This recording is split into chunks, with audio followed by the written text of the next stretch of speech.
నమస్తే కిరణ్ టీవీ ప్రేక్షకులకి స్వాగతం. ప్రస్తుతం మనతో పాటు ఉన్నారు బ్రహ్మశ్రీ తాళూరి బనారస్ బాబు గారు. నమస్కారం గురు. నమస్తే అమ్మ. గురుగారు, నాగదోషాలు, నాగదేవత, ఆడవాళ్ళు ఇది ఎక్కువగా కనెక్టింగ్గా ఉంటుంది. అంటే సంతానం కలగకపోయినా, పిల్లలు అభివృద్ధి చెందకపోయినా, పిల్లలు సరిగ్గా పుట్టకపోయినా నాగదోషాలు అని అంటూ ఉంటారు. అయితే ఏంటి ఈ కనెక్టివిటీ? నాగదోషాలు అనేవి ఎందుకు వస్తాయి? ప్రత్యేకంగా ఈ ఆడవాళ్ళకు వచ్చే సమస్యలకి నాగదేవతకి సంబంధం ఏంటి? చాలా మంచి ప్రశ్న అడిగారు. కిరణ్ టీవీ ద్వారా ఇంత చక్కని ప్రశ్నకు సమాధానం చెప్పే భాగ్యాన్ని అమ్మవారు నాకు ప్రసాదించిందని నేను భావిస్తూ, నాగదోషాలు చాలా ఉన్నాయి. ముఖ్యంగా 32 రకాల దోషాలు ఉంటాయి. నాగదోషాలు ఇవి గత జన్మవి కొన్ని వస్తూ ఉంటాయి, ఈ జన్మలో కొన్ని వస్తూ ఉంటాయి. ఈ రెండింటిని సమ్మిళితం చేసుకున్నప్పుడు మనకి అసలు ఎక్కడి నుంచే దోషం వచ్చింది అనేటువంటిది మనకి బాగా తెలియటానికి ఉపయోగపడుతుంది జ్యోతిష్య శాస్త్రం ద్వారా. అయితే నాగదోషాలు అనే ముఖ్యమైన విషయంగా మనం ఆలోచన చేస్తే, దోషం ఎలా వస్తుంది దానిలో అని ఆలోచన చేస్తే, పాముని చంపేటప్పుడు చూడటం, దాని ద్వారా నాగదోషం వస్తుంది. మనం ఆ పని చెయ్యకపోయినా చంపేటప్పుడు చూసినా కానీ దోషం తప్పకుండా వస్తుంది. చంపుతున్నాడు ఒక వ్యక్తి, చంపుతున్నప్పుడు ఒక మనిషిని చంపుతున్నప్పుడు ఇంకో మనిషి పోలీసు వాడు వచ్చి నువ్వు చూసావా లేదా అని సాక్ష్యం నిన్ను పట్టుకెడుతున్నాడా లేదా? లా ప్రకారం కూడా అది తప్పే కదా. పట్టుకెడుతున్నప్పుడు నువ్వు ఎలా చంపాడు, ఏ విధంగా చంపాడు అనుకున్నప్పుడు నువ్వు పోలీస్ స్టేషన్కి తిరగాల్సి వస్తుంది, కోర్టుకి తిరగాల్సి వస్తుంది. అంటే ఇప్పుడు నువ్వు అక్కడ చంపలా, కానీ ఆ ప్రదేశం దగ్గర నిలబడ్డందుకు నువ్వు రోజు ఇవన్నీ తిరుగుతుంటే నీకు ఒకానొక సందర్భంలో ఎందుకు నేను ఆ ప్రదేశంలో ఉన్నానరా అనే బాధ అయితే నీ దగ్గరకు మనసు లోపలికి ఆ ప్రశ్న సంభవిస్తుంది. ఒక 2-3 సార్లు తిరిగేసరికి ఆ మనిషికి ఇంట్లో వాళ్ళు కూడా నువ్వు అనవసరంగా చెప్పినావు, రోజు పోలీసు వాడు వస్తున్నాడు నిన్ను బట్టికెడుతున్నాడు, చూసేవాళ్ళందరికీ ఏదో మనం తప్పు పని చేసినట్టుగా. అంటే ఏంటి, ఏదో ఒక బాధ అయితే నీ ఇంట్లోకి నీకు చేరుతోందా లేదా? మరి ఒక మనిషికి సంబంధించిన దానిలోనే నువ్వు ఏమి చెయ్యకపోయినా కూడా వెళ్ళి వచ్చి నిజానిజాలు అబద్ధమో నిజమో చెప్పినందుకు గాను నీకు ఇంత వెళ్ళటానికి రావటానికే బాధపడుతున్నావే. ఒక జంతువుని చంపితే పాపం రాదా అమ్మ? తప్పకుండా వస్తుంది. పాముని చంపటమే ప్రధానమైన దోషం. చంపేటప్పుడు చూడటం రెండో దోషం. ఇలా కొట్టరా, అలా కొట్టు, ఇక్కడ కొట్టు అని కొంతమంది సజెషన్స్ ఇస్తూ ఉంటారు పక్కన, అది ఒక దోషం. అయితే ఇక్కడికి వచ్చేసరికి మీకు సందేహం మళ్ళీ కలగవచ్చు, ఏమంటే ఇప్పుడు ఇంటి లోపలికి పాము వచ్చేసింది, భయం వేసి ఎవరైనా చంపుతాం కదా అన్నప్పుడు, ఇప్పుడు ఇంటి లోపలికి వచ్చినప్పుడు ముందర శాస్త్రం ఏం చెప్పిందంటే, సాధ్యమైనంత వరకు నీ ప్రయత్నం లోపల లేకుండా పాముని బయటికి తరిమి వేయటానికి ప్రయత్నం చెయ్యి. లేదు విధిలేని పరిస్థితి వచ్చింది, అప్పుడు దాన్ని చంపినా దానికి దహన సంస్కారం చెయ్యి. చంపేసి అలా పడేస్తూ ఉంటారు, అలా పడేయకూడదు, దహన సంస్కారం చెయ్యాలి. అప్పుడు ఆ పాము వీడు ఎప్పుడైతే ఆ పాముకి దహన సంస్కారం చేస్తాడో కొడుకు కింద మారతాడు.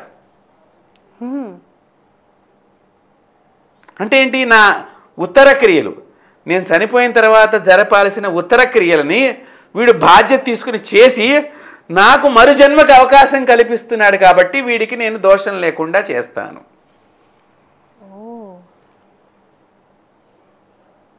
అని కొంత దోషాన్ని అది తగ్గిస్తుంది.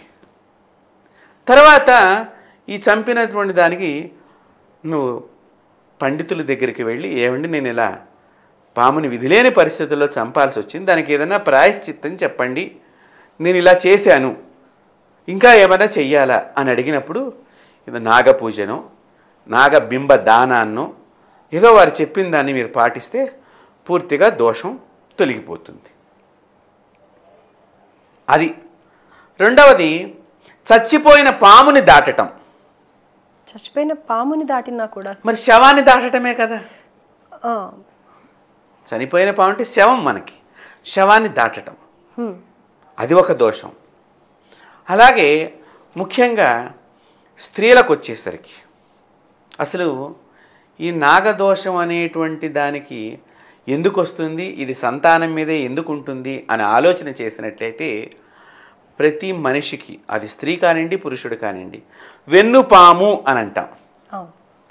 మనకి ఈ వెనకాతల ఇక్కడి నుంచి చూస్తే మన పడగ ఇప్పిన పాములాగా మన శిరస్సు కనుక ఉన్నట్లయితే ఆ మెడ ఇలా వంగి ఉండి మళ్ళీ నడుం దగ్గరికి ఇట్లా కొంచెం వంగి ఉండి ఈ తోక భాగం దాకా వచ్చి మనిషి యొక్క 2 పిరుదుల భాగంలో ఆ తోక భాగం వచ్చి కూర్చుని ఉంటుంది. అంటే నీ శరీరంలోనే పాము ఉన్నది, దాన్ని వెన్నుపాము కింద మనం పిలుస్తున్నాము. మరి అలాంటి పాము నీ శరీరంలోనే ఉన్నది అంటే దీన్ని యోగ మార్గంలో వాళ్ళు బాగా వివరిస్తారు. యోగ అష్టాంగ యోగ సాధన షట్చక్రాలు చెప్పినప్పుడు ఈ పాము ఎలా మారుతూ వెడుతూ ఉంటుంది సహస్రారం దాకా ధ్యాన మార్గంలో అనే దాన్ని మనం దాని గురించి మరొక ఎపిసోడ్లో చెప్పుకుందాం. ఇప్పుడు నాగానికి సంబంధించింది కాబట్టి ఈ పాము, చనిపోయిన పామును నువ్వు దాటుతున్నావు. మరి మనిషిగా శవాన్ని ఎవరైనా దాటుతామా? దాటం కదా. అది కూడా అంతే, నీలోనే పాము ఉన్నది. ప్రకృతి అంతా నీలోనే ఉందమ్మా. ప్రతి మనిషిలో ప్రకృతి అంతా దాగి ఉన్నది. మనకి దాని యందు ఆసక్తి లేదు. ఒక సినిమా చూడాలి అనుకున్నప్పుడు టికెట్ దొరకకపోతే బ్లాక్లో అయినా టికెట్ను కొనుక్కొని చూడాలి అనేటువంటి కాంక్ష బలంగా ఉన్నప్పుడు 50 రూపాయల టికెట్ని 300 రూపాయలు పెట్టి కూడా కొనుక్కుని చూడాలి, అప్పు చేసినా 300 రూపాయలు తెచ్చుకుని సినిమా చూస్తున్నారే జనాలు. మరి దోషం పోగొట్టుకుంటానికి ఎందుకు ఆలోచన చేయటం లేదు? అంటే నేను దాని ఏదో వ్యతిరేకిస్తున్నాను కాదు. అంటే నీకు ఆనందంగా ఉంటేనేమో మంచిది, నీకు ఈ దోషం ఉన్నది అంటేనేమో నాకెందుకు ఉంటుంది, నేనేం చేశాను, నువ్వు చేసావు చేయలేదు అనేది ఈ జన్మ సంబంధమైనవి కొన్ని ఉంటాయి, గత జన్మ సంబంధమైనవి కొన్ని ఉంటాయి. అవి ఎలా తెలుసుకోవాలి? మనకి సర్పదోషం మనకే వచ్చింది అనేది ఎలా తెలుసు? అది జాతకాన్ని మనం పరిశీలన చేస్తే సుస్పష్టంగా తెలిసిపోతుంది. ఎటువంటి సందేహం కూడా మనకి అవసరం లేదు. అయితే పిల్లలు సరిగ్గా పుట్టకపోవడానికి గల కారణం ఏంటి? పిల్లలు పుట్టకపోవడానికి గల కారణాలు చాలా ఉన్నాయి నాగదోషానికి సంబంధించినవి. ఒక చిన్న కథ ఇదివరకు చెప్తూ ఉండేవారు మా పూర్వీకులు. ఒకసారి గాంధారి గత జన్మలో పెద్ద గుండిగితో అన్నం వండిందిటండి. ఆ అన్నం పూర్వం గంజి వార్చేవాళ్ళు, ఇప్పుడు మనం ఎవరు కూడా గంజి వార్చట్లేదు. కుక్కర్లలో గంజిని కొనుక్కొని పెద్ద సూపు అని తాగుతున్నారు అందరూ కూడా. పూర్వం గంజి వార్చేవారు. ఆ గంజిటండి గాంధారి ఒకానొక సందర్భంలో కిందటి జన్మలో, గాంధారికి ముందరి జన్మ, ఆ జన్మలో ఆవిడ ఒక కన్నం కనిపిస్తే ఆ కన్నం దగ్గర ఆ పక్కనే పొయ్యి పెట్టుకుంది. ఆ కన్నం దగ్గరికి వెళ్ళి ఆ గంజిని వార్చింది. ఆ కన్నం లోపల పాము పిల్లలు ఉన్నాయనే సంగతి ఇవిడికి తెలియదు. సో ఈ వేడి గంజి వలన ఆ పిల్లలు చచ్చిపోయినట్టండి. కాబట్టి గాంధారిగా మళ్ళీ జన్మ ఎత్తినప్పుడు ఆవిడ 100 మంది కుమారులు చంపబడ్డారు. చూడండి, ఆవిడ బతికే ఉంది, ధృతరాష్ట్రుడు బతికే ఉన్నాడు. ఏ ఒక్క కొడుకునైనా కూడా చివరి క్షణంలో జగత్కారకుడు జగత్రక్షకుడు అయినటువంటి కృష్ణుడు పాదాల మీద పడి ఒక్క పుత్రుని నా గురించి బతికించు, నా ఉత్తర క్రియల గురించి అని అడగగలిగాడా? ఒక్కొక్కడు చచ్చిపోతున్నాడు. ఈ రాజ్యం నేను వదిలేస్తాను, దీని మీద నాకు వ్యామోహం పోయింది, కృష్ణ ఇగో ఈ రాజ్యం మొత్తం పాండవులకు అప్పచెప్తాననే మాట చెప్పగలిగాడా? కర్మ చాలా బలమైనది, మన పాపాన్ని తప్పించదు, మనం అనుభవించి తీరవలసిందే. తెలిసి చేసినా తెలియక చేసినా గత జన్మలో చేసినా అది ఏ జన్మలో చేసినా. సంజయుడు కంటితో చూసేటువంటి శక్తిని పొందగలిగాడు. యుద్ధంలో ఏమేం జరుగుతోంది అంతా కూడా దివ్య చక్షువులు భగవంతుడు ఇచ్చాడు ధృతరాష్ట్రుడికి చెప్పడానికి మొత్తం అంతా కూడా. ఇదిగో కృష్ణుడు ఇట్లా తిరుగుతున్నాడు, రథం ఇట్లా తిప్పుతున్నాడు, ఇగో వీడిని కొట్టేశాడు, వీడిని బాణం వేశాడు, ఇవాళ కర్ణుడి పని అయిపోయింది, ఇవాళ ద్రోణాచార్యుడి పని అయిపోయింది అని చెప్తూనే ఉన్నాడు కదా. పెద్ద పెద్ద మహానుభావులు, భీష్మాచార్యుడు కూడా పడిపోయాడయ్యా అని చెప్పాడు. అమ్మో ఇంతంత ఉద్దండులు పడిపోతున్నారే, ఏం పెద్దగా విజ్ఞానం లేని నా పిల్లలు నేను చంపేసుకుంటాను కదా రేపు పొద్దున అనే ఆలోచన రాలేదు చూడండి. అదే పాపము. పురాణాలన్నీ పుక్కింటివేని కొట్టేస్తారు అందరూ కూడా. కానీ పురాణాలు చదివితే దానిలో ఉన్న పరమార్థం తెలిసి నీ పిల్లల్ని రక్షించుకునే జ్ఞానం నీకు ఏర్పడుతుంది అని వేదవ్యాసులు వారు చెప్పారు. పురాణాలు పుక్కింటివి కాదు, పక్కింటివి కావు, మన ఇంటివే. మన నిజ జీవిత చరిత్ర ప్రతి పుస్తకంలో మీరు చదువుతున్నప్పుడు ఆ విషయాలను కనుక అంతరంగంగా చూడుస్తూ ఉండాలి. పేజీ తిప్పినప్పుడల్లా ఊరికిన చదివేశాము, ఇవాళ మనం ఈ పురాణం చదివితే మంచిది, ఏకాదశి భాగవతం చదివితే మంచిది, అయిపోయింది ఏకాదశి, ద్వాదశి వచ్చింది ఇంకో పురాణం, ఇలా కాదు. ఆంతరంగికంగా దానిలో ఉన్న భావాన్ని బాగా వంటగా పట్టించుకున్నప్పుడు ఆ మనసు మన పాపాన్ని లోపల మనం ఏమేం చేసిన పాపాలన్నీ ఆ సందర్భంలో గుర్తుకొస్తాయి.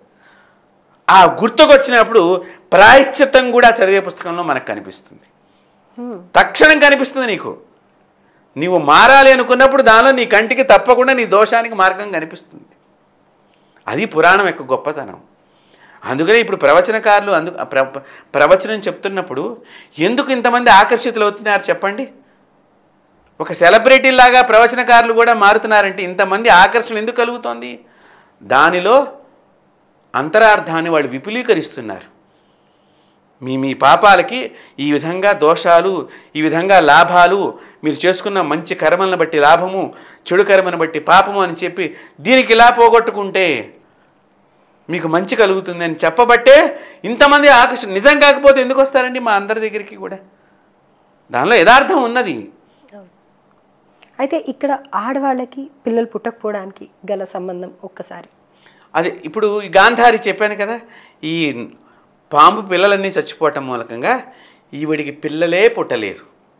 పుట్టినా కూడా ఒక గడ్డలాగా ముద్దలాగా పుట్టారు మొట్టమొదట. దాన్ని వేదవ్యాసులు వారు ఒక దానితో కొట్టమన్నారు, చెక్క సుత్తి లాంటి దాంతో కొడితే అది 100 ముక్కలుగా మారింది. చూడండి, అంటే ఏంటి? ముద్దగా రక్తపు ముద్దలాగా ఉన్న దాన్ని మళ్ళీ చిన్న చిన్న రక్తం ముద్దలాగా 100 ముద్దలు చేశారు. దానిని మళ్ళీ కుండల్లో దాచి మంత్రపూర్వకంగా ఇన్ని రోజులు ఉంచితే వాళ్ళు మనుషులుగా మారతారు. ఇప్పుడు మనం వాళ్ళందరూ కూడా IVF ద్వారా ఏదో తీసి ఒక ఎగ్ తీసి ఏదో దాచిపెట్టి అది డెవలప్మెంట్ అయిన తర్వాత మళ్ళీ గర్భసంచిలో పెట్టడం ఏదో చేస్తున్నారు కదా, అది అప్పుడే జరిగింది ఆ చరిత్ర అంతా కూడా. మీరు ఏది చూసినా మన హిస్టారికల్గా మన ప్రతి దానిలోనూ మన సైన్స్ అంతా కూడా ప్రతి మన హిందూ సనాతన ధర్మ గ్రంథాల్లో కనిపిస్తుంది. కాబట్టి ఇలా పాపం వలన పిల్లలు పుట్టకుండా గర్భసంచిలో గడ్డలుగా వస్తూ ఉంటాయి.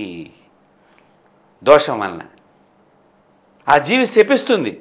తల్లిపాము బయటికి ఎక్కడికో వెళ్ళింది సంచరించడానికి, ఈ పిల్లపాములు ఈ కన్నంలో ఉండిపోయినాయి. ఇక్కడే గంజి వార్చింది, వేడి వేడి పెద్ద అన్నం గింజి. బయటికి రావటానిక గింజుకుని తపన పడిపోయి కొట్టుకునేటండి ఆ పిల్లలు. లోపల బయటకు వచ్చే ద్వారమే మూసుకుపోయింది. దానికి రోజు తిరిగే మార్గమే ముందర. ఏ జీవికైనా కూడా రోజు చూసే మనిషినే పసిగట్టగలుగుతాయి తొందరగా. కొత్త మనిషి ఎత్తుకోగానే మన పిల్లలు కూడా కొత్త మనిషి ఎత్తుకోగానే కొంచెం మొహంలో డిఫరెన్స్ మీరు గమనిస్తే కనుక రకరకాలుగా మొహము, కళ్ళు, మూతి రకరకాలుగా పెడుతూ ఉంటాడు. కాబట్టి ఆ పాము పిల్లలు బయటికి రాలేక ఆ వేడి వేడి సెగకి ఆవిరికి కొన్ని చచ్చిపోయినాయి, సెగకి కొన్ని చచ్చిపోయినాయి. ఆ గందరగోళంలో తప్పించుకునే మార్గం ఇంకో చోట మార్గం ఉన్నా కూడా ఇది ఆ తోక భాగం కాలు ఒకదానికి, తల భాగం కాలు ఒకటి, నడుం భాగం కాలు ఒకటి, ఈ రెపరెపల ఆటల్లో కొన్ని అటు ఇటు అయిపోయి మొత్తం చనిపోయి ఉన్నాయి. ఆ దోషమే గాంధారికి వచ్చింది. వాళ్ళంతటి వాళ్ళ గురించి మనం మాట్లాడకూడదు, కానీ నాగదోషం వివరణ గురించి చెప్తున్నాను మీకు. ఎందుకంటే వాళ్ళంతటి వాళ్ళే తప్పించుకోలేకపోయారు. దోషం అనే దానికి అంత గొప్పవాళ్లే. గాంధారి ఏమన్నా మామూలు మనిషి అమ్మ, మహాశక్తి సంపన్నురాలు ఆవిడ. కళ్ళకి గంతలు కట్టుకున్న ఆ గుడ్డ సందుల్లోంచి కింద చూచినందుకు ఆ కాళ్ళ చుట్టుపక్కల ఉండేటువంటి గడ్డి తగలబడిపోయింది. ఆమెలో కంటికి అంత శక్తి ఉన్నది. నా పిల్లల్ని వీళ్ళు చంపుతున్నారు. అందుకనే నమస్కారం చేసేటప్పుడు గాంధారి దగ్గరికి వెళ్ళినప్పుడు జాగ్రత్తగా నమస్కారం చేయండి అని శ్రీకృష్ణుడు చెప్తూ ఉండేవాడు పాండవులకి. గబుక్కుని చేతులు దూరంగా పెట్టి నమస్కారం చేయండి, కానీ ఆవిడ దగ్గరగా పెట్టమాకండి అనేవాడు. అందుకనే నేత్రాగ్ని, కళ్ళల్లో అగ్ని ఉంటుంది, జఠరాగ్ని, పొట్టలో అగ్ని ఉంటుంది, హృదయాగ్ని, ఈ హృదయం లోపల ఒక అగ్ని ఉంటుంది. కాబట్టి ఈ అగ్ని వల్లనే అవతల మనిషికి నెగిటివ్ ఎనర్జీ పెడుతూ ఉంటుంది. దాన్నే దృష్టి దోషము. కాబట్టి ఈ నాగదోషం ఈ మాదిరిగా వస్తుంది. రెండవది, ఈ ఆడవాళ్ళకి నాగదోషాలు రావటంలో ఏ స్త్రీ అయినా కూడా 10-12 సంవత్సరాలు ఈ రోజుల్లో, పూర్వకాలంలో అయితే 16 సంవత్సరాలు అలా పెద్దదయ్యేది. అప్పుడు కొన్ని వారి వస్త్రాలన్నీ కూడా చాలా రహస్యంగా జాగ్రత్తగా తొలిగా అయినటువంటి వాటిని తగలబెట్టడమో పూడ్చటమో చేసేవారు. ఇప్పటి రోజుల్లో దాన్ని బయట మామూలుగా పడేస్తున్నారు. ఆ వస్త్రాల మీద నుంచి పాము దాటినా ఈమెకు నాగదోషం వస్తుంది.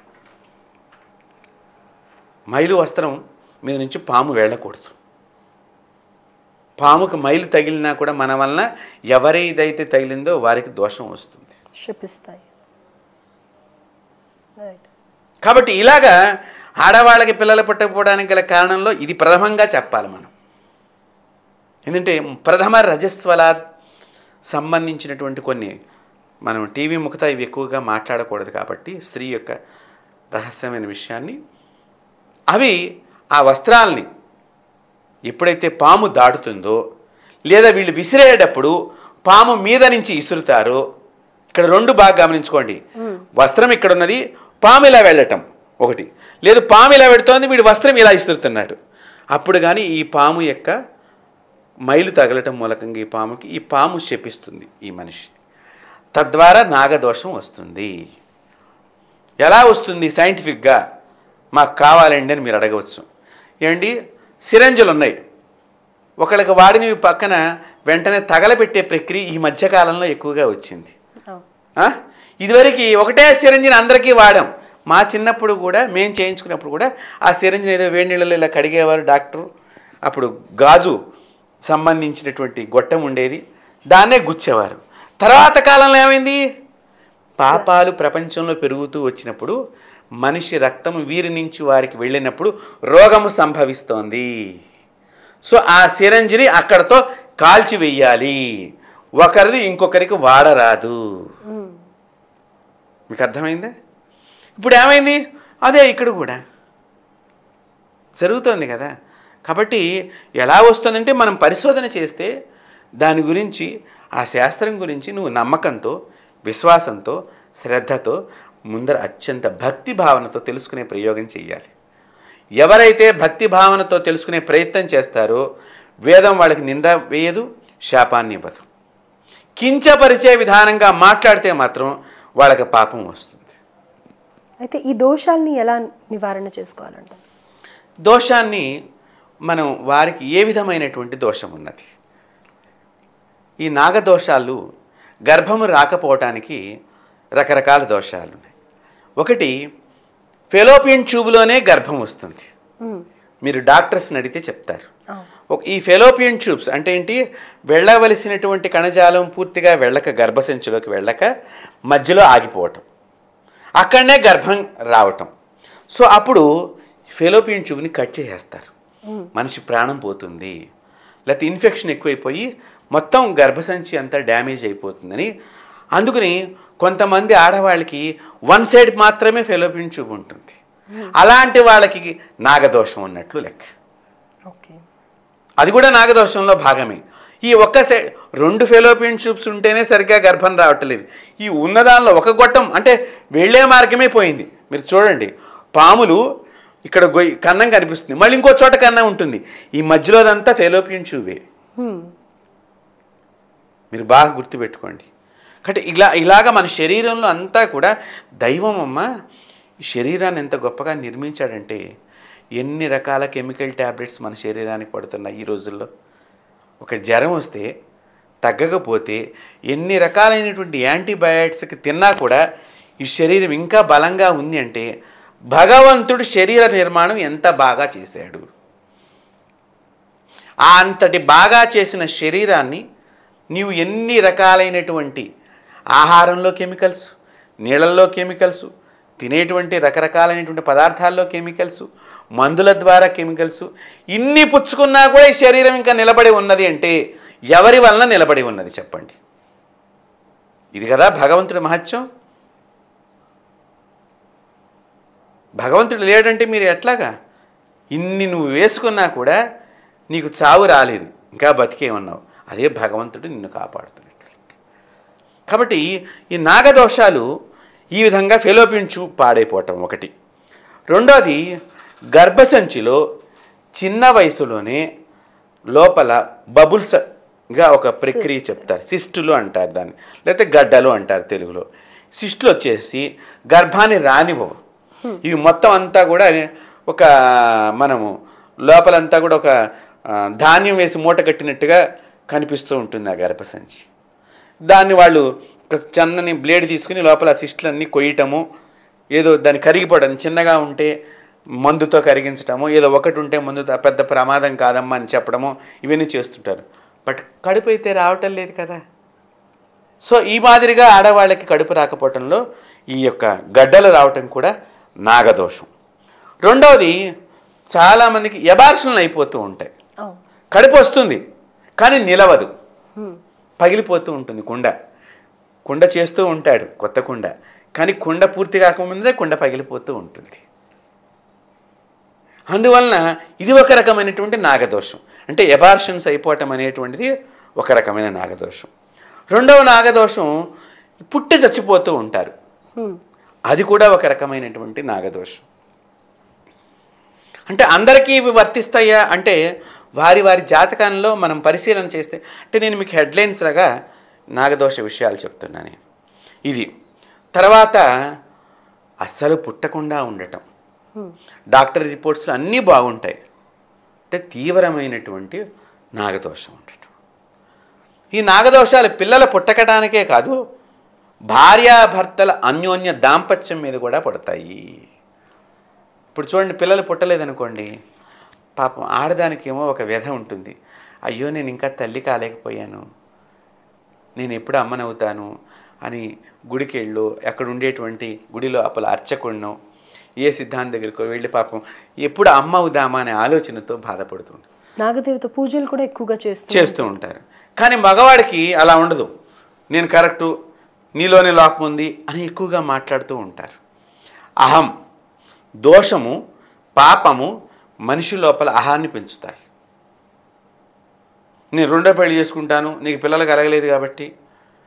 మరి మగవారిలో లోపం ఉన్నప్పుడు అదే మాట ఆడది అంటే ఎలా ఉంటుంది? అయితే ఇక్కడ నాగదేవత ఆరాధన చేయడం వల్ల పిల్లలు పుడతారు. పెళ్ళి కాని వాళ్ళకు కూడా అమ్మవారికి మొక్కున్నట్టయితే కనుక డెఫినెట్గా పెళ్ళి అవుతుంది అని అనేసి అని అంటూ ఉంటారు. అదే కదా వైవాహిక జీవితం మీద కూడా. ఇప్పుడు నేను మీతో అదే చెప్తున్నాను. వైవాహిక జీవితం అంటే ఏంటి? పెళ్ళి అవటమే లేటు. పెళ్ళైన తర్వాత భర్తతో ఆనందం ఉండదు. ఆడవాళ్లే కాదు, మగవాళ్ళకు కూడా నాగదోషం ఉంటుందమ్మా. ఇక్కడ నాగదోషం ఆడ మగ అనేది కాదు, మనిషి అది ఆడవచ్చు మగవచ్చు. సో ఇద్దరికీ ఉంటుంది ఆ దోషం, ఒక్కరికే ఉండదు. ఇంకా ముఖ్యంగా చెప్పాలంటే, ఇప్పుడు ఇందాక నేను చెప్పాను, పావును చంపినప్పుడు కానీ, చంపమని చెప్పడం కానీ, చంపుతున్నప్పుడు చూడటం కానీ, ఇవన్నీ ఒకటైతే, రెండు జంట పాములు తిరుగుతూ ఉంటాయమ్మా. నేను టీవీ ఛానల్ వాళ్ళందరికీ దయచేసి మీ అందరినీ ప్రార్థిస్తున్నా, అలాంటివి దయచేసి చూపించవద్దు, చూడకూడదు. చూచిన వాళ్ళందరికీ మీరు చూపించడమే కాకుండా అందరికీ పాపాన్ని తెప్పిస్తున్నట్లు అవుతుంది, తద్వారా ఆ వార్తను చూడటం మూలకంగా. ఒకటి గమనించుకోండి, ఎవరిదైనా ప్రైవేట్ లైఫ్ని మనం టీవీలో చూపిస్తే బాగుంటుందే? మరి అవి కూడా అంతే కదమ్మా. ఒక జీవికి అది ప్రైవేట్ లైఫ్, దాన్ని మనం వార్తగా చూపించడం ఏమిటి? ఆ మాదిరిగా నేను తప్పు చెప్తున్నాను. ఏదో పాము వచ్చింది, గుళ్ళో పాము వచ్చింది, పాము పాలు తాగింది, శివుడి నెత్తి మీద ఆడింది, అమ్మవారి పాదాల దగ్గర ఉంది, అది చెప్పండి, ఏముంది, మంచిదేగా అది, దానిలో మీరేం తప్పు చేయటం లేదు. కానీ సంసారం చేస్తున్నట్లుగా ఉన్న జంట పాములు ఆడుకుంటున్నప్పుడు మనం చూడకూడదు, అలాంటివి చేయకూడదు. తద్వారా వంశ నష్టం కలుగుతుంది ముఖ్యంగా. అలాగే పాము పుట్టలను పెకిలించడం మూలకంగా నాగదోషం వస్తుంది. కొన్ని ఇళ్లలోనే ఉంటూ ఉంటాయి, ఇల్లులు కట్టడానికి అని చెప్పి తీసేస్తూ ఉంటారు. అప్పుడు ఏం చెయ్యాలి అంటే మనం భగవంతుడిని ఆ నాగదేవతకు దండం పెట్టుకుని కొబ్బరికాయ కొట్టి పసుపు కుంకుమ అక్కడ వేసి నీళ్ళ ద్వారా ఆ పాము పుట్టని కరిగించాలి. అంతేగాని గుణపం తీసుకుని కొట్టకూడదు. ఇప్పుడు మనకి చెరువుల దగ్గర ఉన్నాయి, చెరువుల లోపల కట్టారు, హైడ్రా అని వచ్చి ఇళ్ళన్నీ కూలు కొడుతున్నప్పుడు అక్కడ కట్టినటువంటి వాళ్ళకి ఎంత మానసికంగా కోపము ఆవేశం వస్తుందా, రావటం లేదా? అలాగే ఇప్పుడు దానికి బాధ రాదా? దాని ఇల్లు పడగొట్టేటప్పుడు ఎప్పుడైతే నువ్వు దాన్ని పూజించి నమస్కారం అమ్మా, నువ్వు నేను ఉండేటువంటి ఇంటిలో నువ్వు వచ్చావు కాబట్టి నాకు భయం, దయచేసి నువ్వు ఏమనుకోవద్దు, నన్ను క్షమించు అని పసుపు కుంకుమ వేసి కొబ్బరికాయ కొట్టి నైవేద్యం చేసి నువ్వు ఇక్కడి నుంచి వెళ్ళిపో అని నీళ్ళ ద్వారా దాన్ని కరిగించమన్నారు. అంటే మళ్ళీ మట్టిగానే ఉంటుంది. మీరు గమనిస్తే నీళ్లు మట్టి కలిస్తే గుట్టన్నది కరిగిపోతూ ఉంటుంది. ఆ మాదిరిగా చెయ్యాలి తప్ప దాన్ని మనం ఘనపారం తీసుకుని పారతోనో గుణపంతోనో మనం దాన్ని కూలకొట్టకూడదు. ఇట్లాగా నాగదోషాలు చాలా ఉన్నాయి. ఇంకా మనం చెప్పుకుంటూ పోతే ఏ నాగదోషమైనా కూడా వారి వ్యక్తిగతమైన జాతకాన్ని మనం చూసినట్లయితే కనుక తప్పకుండా దానికి విరుగుడు మార్గం అనేది ఉంటుంది. అలాగే పాము మంత్రగాళ్ళు ఉంటారు. ఆ పాము మంత్రగాళ్ళు బంధిస్తారు పాముల్ని. ఇప్పుడు పాములు తిరుగుతున్నాయండి, మీ ఇల్లే ఉంది, మా దగ్గరకు వచ్చారు, గురువుగారు మా ఇంటి చుట్టూ పాము తిరుగుతుంది, మాకు భయం వేస్తోంది, మీరు ఏదైనా మంత్రించవండి అన్నారనుకోండి. కొంతమంది తెలియక ఈ మంత్ర విద్యను ఎలా ఉపయోగించాలో తెలియక మొత్తం ఇంటి చుట్టూ జల్లమ్మ ఇదంతా అని అంటారు. అప్పుడు ఈ పాము ఈ మంత్ర ప్రభావం చేత ఈ బయటికి వెళ్ళలేక ఈ మంత్రం దీన్ని అడ్డుకుంటూ ఉంటుంది. ఈ వెళ్ళలేక ఇది శపిస్తూ ఉంటుంది, బాధపడుతూ ఉంటుంది, నన్ను చంపేస్తారేమోనని. ఈ వేదన నీకు నాగదోషం కింద సంభవిస్తుంది. చూడండి, మంత్రం కూడా ఉపయోగించే విధానం చేత కాకపోతే ఎంత ప్రమాదం ఉన్నదో చూడండి.